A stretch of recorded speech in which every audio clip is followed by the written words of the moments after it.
It's over. King Charles has made a final, no-turning-back decision, and Meghan Markle is now begging behind palace doors. With Prince William standing firm and no sympathy left inside the monarchy, Meghan is scrambling to survive the fallout. What exactly happened? And why now? Let's uncover the full story.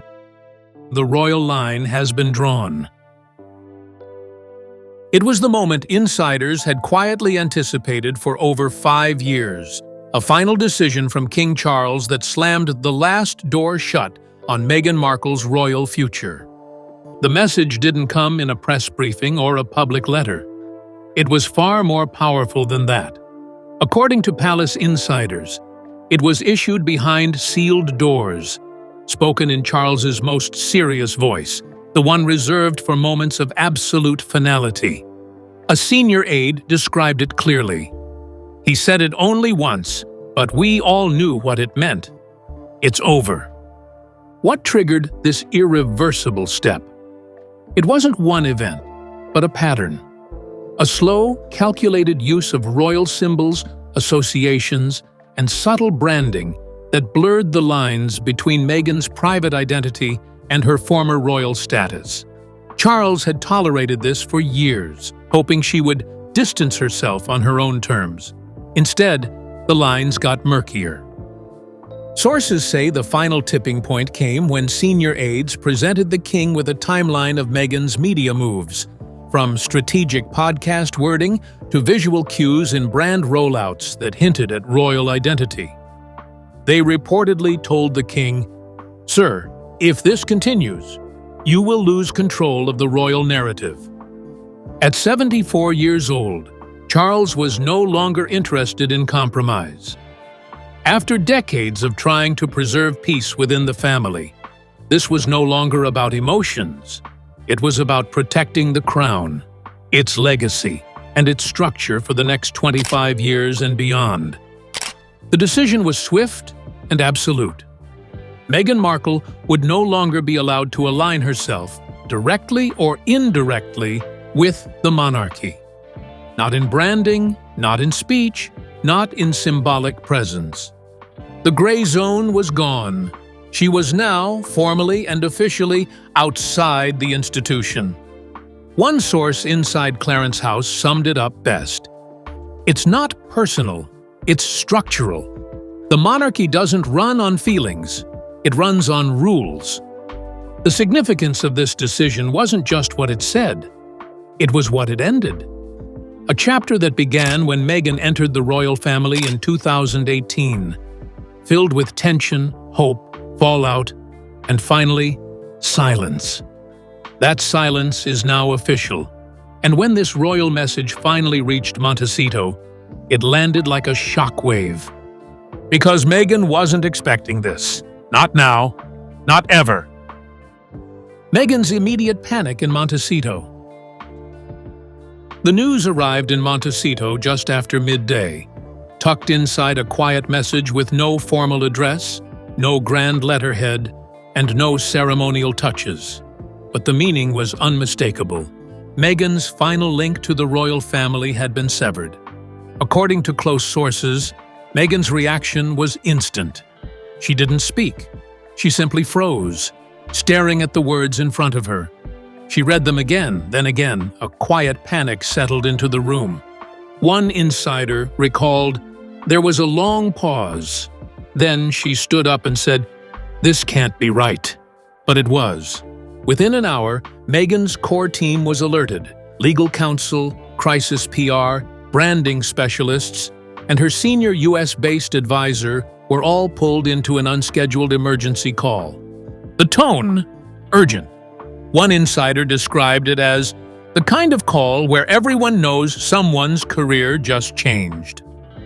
For Meghan, it wasn't just about the wording. It was about what it symbolized. She had long believed that, even in moments of distance, the palace would leave the door cracked open, just in case. A return someday. A new chapter. A fresh spin on the past. But this time, that door had been bolted shut. The voice that began the call, Meghan's reportedly shifted from calm disbelief to visible distress. "Who approved this?" she asked. "Was Harry told? Was this really the king?" Yes, it was. She asked if the message could be walked back, if it had been misunderstood. But there was no misunderstanding. This wasn't a warning. It was a royal closure, planned, signed, and executed with full authority. Sources say Meghan felt blindsided, but more than that, betrayed.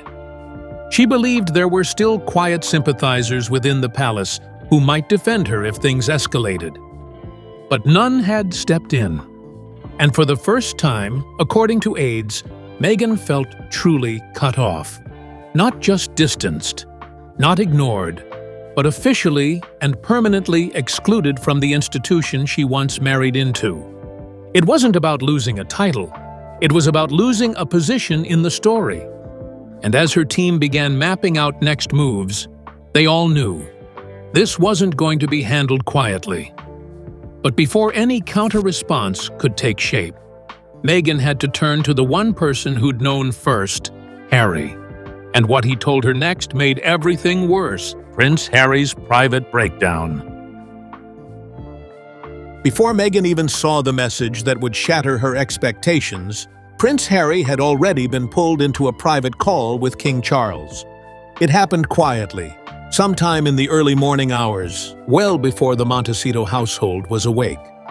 According to palace insiders, Charles wanted Harry to hear the news directly, not through a leaked headline or a forwarded message.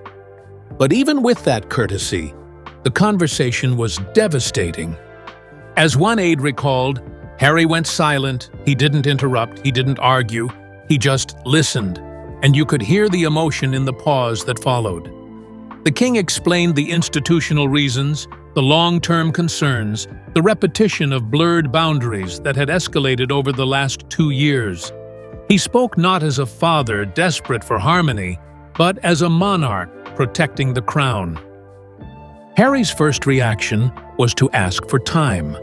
He begged his father to hold off, even for 48 hours, hoping there might be a way to soften the blow before Meghan received it. But Charles was firm.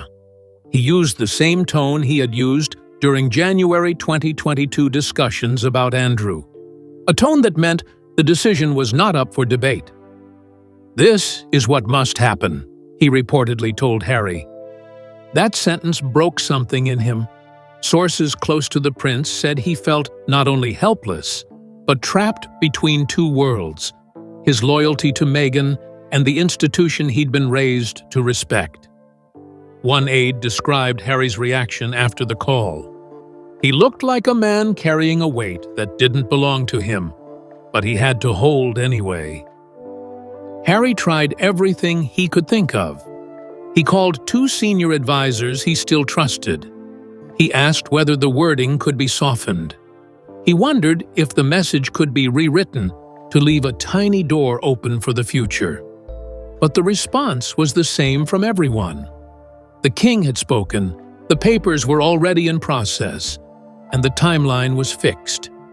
When Harry finally walked into the Montecito living room to tell Meghan what had happened, sources say his face said everything before his words did. Meghan instantly knew something was wrong. And when he confirmed it, confirming that the king's decision was final, absolute, unchangeable, her reaction became emotional, while Harry's became quietly broken.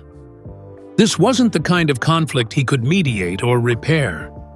This wasn't a misunderstanding between working royals. This was the monarchy drawing a boundary, one that even a son could not shift. And as the realization settled, Harry understood something painful.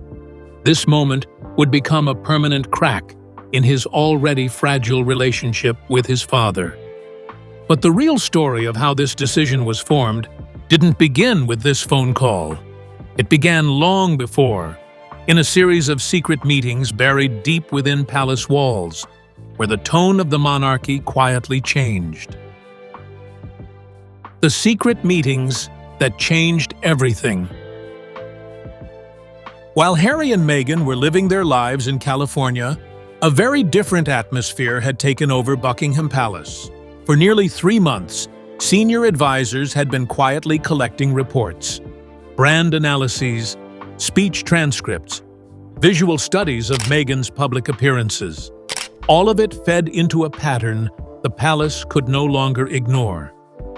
Then, over the course of 6 intense days, King Charles held a series of high-level meetings that insiders described as the most serious discussions since the Queen's passing. These meetings included members of the Privy Council, top legal strategists, senior communications officials, and longtime advisors who only appear when the monarchy faces a true structural threat. Documents were spread across long oak tables, timelines, screenshots, word-for-word transcripts of Meghan's interviews. An advisor told the king, "Sir, this isn't about one interview. It's about a repeating blueprint." Meghan's branding had evolved in a way that frequently brushed against royal identity, using tone, symbolism, and messaging that left global audiences confused. Was she still royal? Was she half in, half out? Was she an outsider using insider language? Those blurred lines were becoming dangerous. Another advisor reportedly warned, "If we wait another 6 months, public confusion becomes permanent." That sentence hit Charles harder than expected. The monarchy's greatest threat has always been misunderstanding, the public believing something that isn't formally true, especially in an era where social media reshapes narratives in hours, not years. Prince William was also updated during this period. According to insiders, his stance was clear and firm. The monarchy needed boundaries, not blurred edges. The late Queen's instruction about not cashing in on royal status was still in his mind, and he was determined to uphold it. By the final meeting, the decision was almost unanimous. The palace could no longer operate in silence, hoping things would resolve. It needed to enforce a line.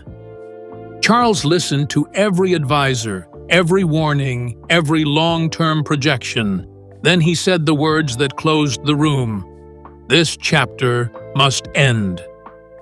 Papers were drafted within 24 hours. Legal language was refined. A delivery plan was set. And by the end of the week, the king's final decision was sealed. That decision would soon ripple across the world. But first, it had to reach the one person who never expected it: Meghan herself.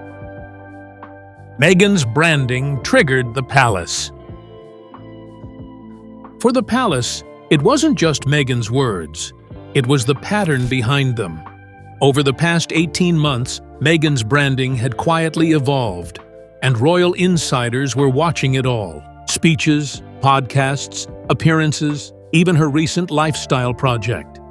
One top advisor reportedly warned King Charles, "Sir, she's using royal tone without royal title." From logo placements that hinted at her Duchess title, to subtle nods at the royal family in public messaging, Meghan was walking a very thin line, and palace officials felt she had crossed it. The tipping point came when her latest brand teaser subtly referenced her time in the royal family, with a tone that felt too official. Senior staff described it as royal influence without royal responsibility. That's when the king, and more notably Prince William, lost patience. William, who had reportedly been frustrated since 2020 over Meghan's continued use of her HRH styling, despite the late Queen's request, saw this latest move as a direct breach. One insider said, "William believed this was not just disrespectful to the crown, it was disrespectful to his grandmother's legacy." For the palace, this wasn't just personal, it was structural. The lines between private life and public royalty had been blurred too many times. And now, those lines had to be redrawn. With legal teams already reviewing the footage and transcripts, Charles gave the go-ahead. Meghan's branding had gone too far, and the institution would no longer stay silent. And that silence was about to be broken. Not with a statement, but with a document that changed everything. The document that ended it all. There was no fanfare, no velvet envelope, no formal announcement. But what landed in Meghan's hands was a final, legal decision, the kind that can't be appealed. The document, drafted by Buckingham Palace legal teams, officially stated that Meghan Markle is no longer permitted to reference, suggest, or associate herself with the royal family in any branding, press, or public engagements without written permission. More than that, all remaining royal courtesies were quietly revoked. No behind-the-scenes privileges, no royal travel perks, no subtle access to elite networks that come with royal association. One royal aide said, "It's a full reset. All unspoken protections are gone." This wasn't punishment, it was strategy. A calculated move to protect the monarchy from ongoing media confusion and prevent any further blurring of royal identity. Even more telling was how the message was sent. Privately, directly, and without any warm language. There was no explanation, no comfort, just the facts. "The silence was louder than the words," said one source. Inside palace walls, the message was understood. This chapter is over. Completely. What followed next wasn't just reaction. It was desperation. Meghan would make a direct plea to King Charles, hoping she could change his mind, even if it was already made up. Meghan's private plea to King Charles. The moment Meghan realized this wasn't just a formality, but a permanent shutout, she acted fast. According to insiders close to Montecito, Meghan reached out to King Charles through private channels within 48 hours of receiving the document. It wasn't a media stunt. It wasn't through lawyers. It was personal. Sources say Meghan asked for a direct audience with the king, whether by phone, video call, or in person. She didn't want to argue. She wanted to clear up the misunderstanding, believing there was still a chance to undo the damage. But the truth was, there was no misunderstanding, just finality. When her request reached the palace, it was met with silence. The king reportedly gave no response, not even a courtesy reply. One palace source told reporters he didn't ignore her out of cruelty. He didn't respond because there was nothing left to say. Inside Meghan's circle, the mood shifted. What began as confusion turned into desperation. She asked whether Harry could intervene. She questioned who had influenced the king. She wondered why now. Why so firm, so cold, so permanent? But insiders say this was the moment Meghan finally understood the depth of the palace's decision. There were no loopholes, no maybe next year, no waiting period. This wasn't about emotions, it was a statement of structure, and Meghan had been officially moved outside of it. Her appeal failed, but she wasn't the only one behind the scenes trying to make sense of it all. Because one man had stood by the king's decision from the very beginning: Prince William. Prince William's quiet but firm support. While King Charles delivered the final blow, Prince William was the one who made sure the line stayed firm. Sources close to the royal household confirmed that William had been privately urging his father for months to take a harder stance on Meghan's growing public image. What worried him most wasn't just the press attention, it was the long-term damage to the monarchy's clarity. He saw Meghan's projects, speeches, and branding moments as unofficial royal messaging, something that could easily confuse the public. One royal insider said, William didn't want another generation growing up thinking Meghan was still part of the institution. Behind the scenes, he took part in the final strategy meetings, often pressing for a full reset, one that would cleanly separate the monarchy from all outside branding attempts. And according to aides, William's view was clear. No more half in, half out. You're in or you're not. Some believed William would try to soften the blow, but not this time.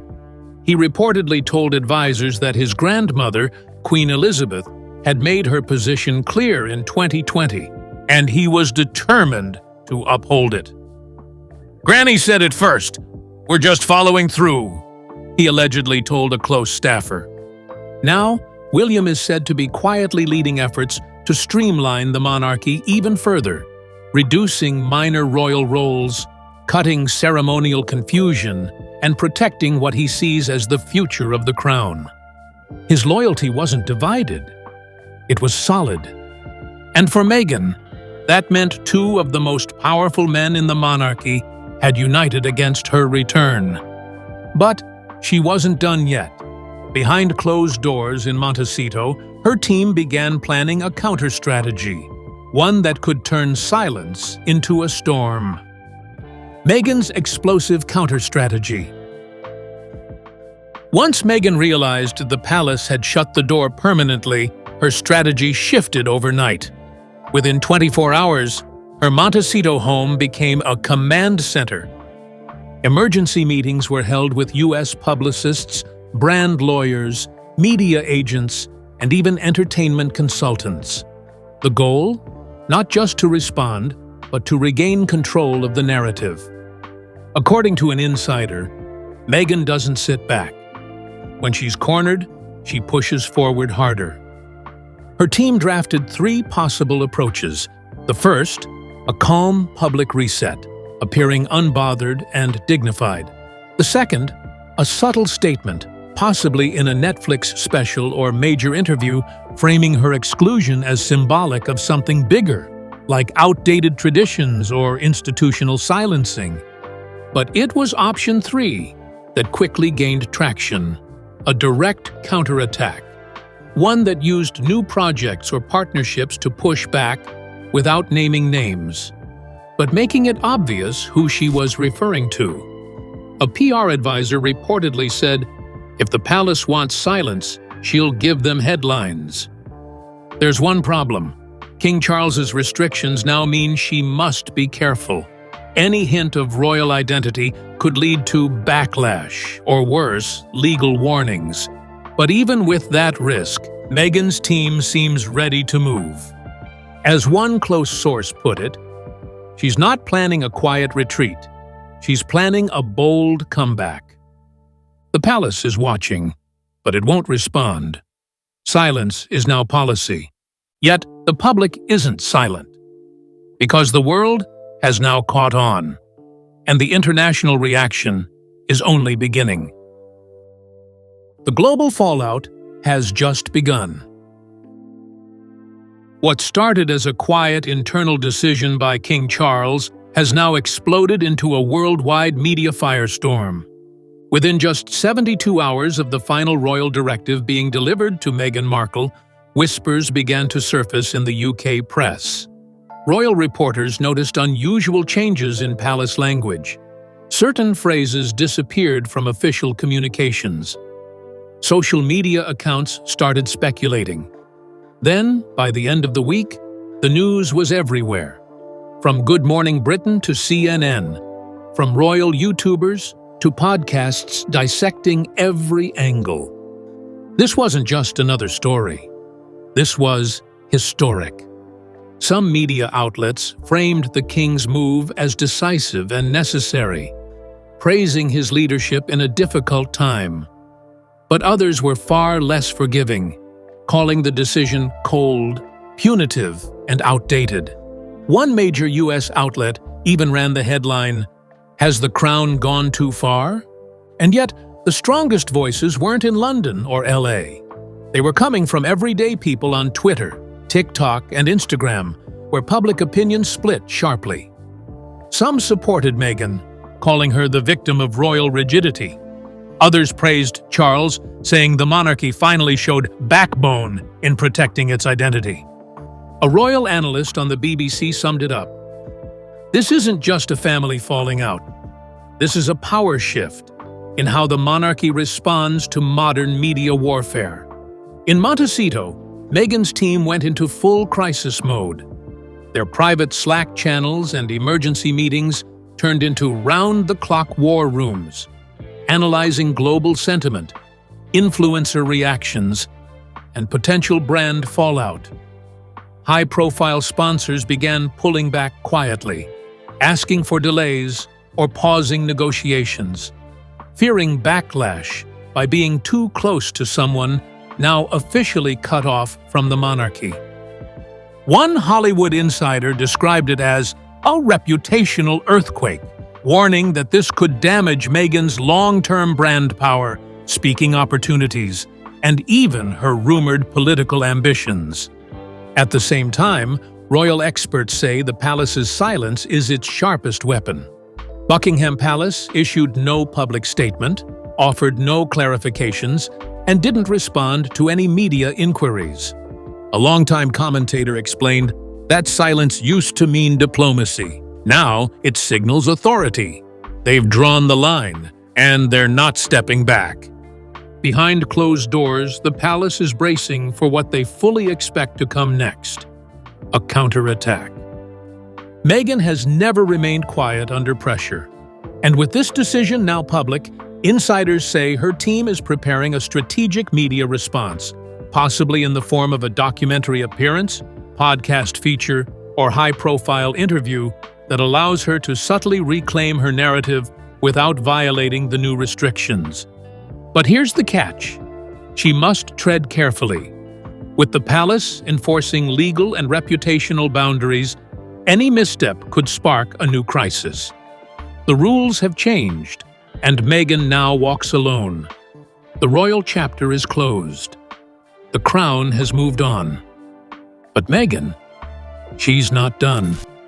The next move is hers, and it could either reshape the narrative or ignite a fire the palace can no longer ignore.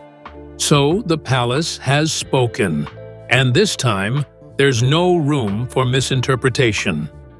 Meghan Markle's royal ties are officially severed, and both King Charles and Prince William are standing by their final decision. No appeals, no second chances.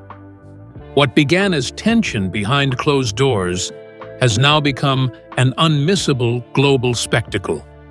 Meghan's next move could either mend her public image or make things worse. Will she defy the crown's silence or finally walk away for good? One thing is certain. The monarchy has drawn a firm boundary, and Meghan is now on the outside of it. This royal fallout isn't just personal. It's historic. And whatever comes next could change how the public sees both Meghan and the monarchy forever. Let us know what you think about Meghan's plea, and whether the king was right to shut the door for good.